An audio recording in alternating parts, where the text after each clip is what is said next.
Merci pour cette question et pour compléter, puisqu'on voit pas la suite de ton message, tu dis « je serai et à la fin quand même sauvé ». Donc ta question c'est, est-ce que si je crois en Dieu, est-ce que si j'accepte Dieu et après je continue à pécher, est-ce que je serai quand même sauvé? Déjà, ce qui est important à souligner par rapport à ta question, c'est que c'est pas croire en Dieu qui nous sauve, c'est croire en Jésus-Christ. Il faut croire dans le vrai Dieu. Il y a beaucoup de gens qui disent croire en Dieu et qui croient pas dans le vrai Dieu biblique.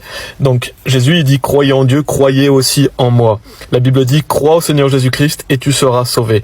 Donc il faut mettre sa confiance en Jésus-Christ. Et donc dans le Dieu de la Bible, le Père, le Fils et le Saint-Esprit, et ces trois-là sont un pour être sauvés. Donc croire en Dieu, oui, mais croire dans le Dieu de la Bible. Et donc il faut mettre sa confiance dans le Sauveur Jésus-Christ.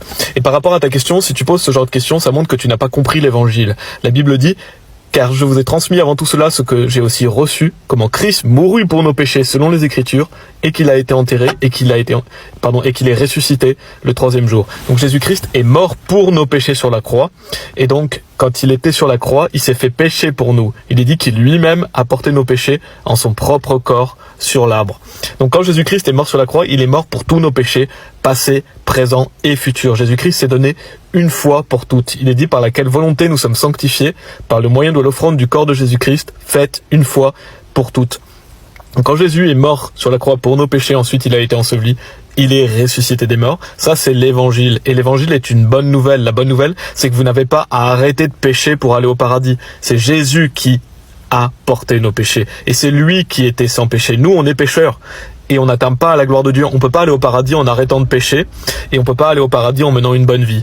Et donc, si tu poses ce genre de questions, ça montre que tu n'as pas compris l'évangile. Puisque l'évangile est très simple. C'est la simplicité qui est en Christ. Jésus dit, celui qui croit en moi a la vie éternelle. Donc quand tu places ta confiance en Jésus-Christ, tu as la vie éternelle.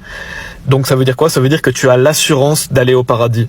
Et d'ailleurs la Bible dit aussi, et de leur péché et iniquité, je ne me souviendrai plus. Donc le jour où tu mets ta confiance en Jésus-Christ, tu es sauvé, tu as la vie éternelle, tu es fait enfant de Dieu, et Dieu pardonne tes péchés passés, présents et futurs. Donc même si tu continues à pécher, oui, tu iras toujours au paradis. Pourquoi? Parce que quand Jésus te sauve, il te sauve une fois pour toutes. Dieu ne demande pas à quelqu'un d'arrêter de pécher pour aller au paradis puisque c'est impossible.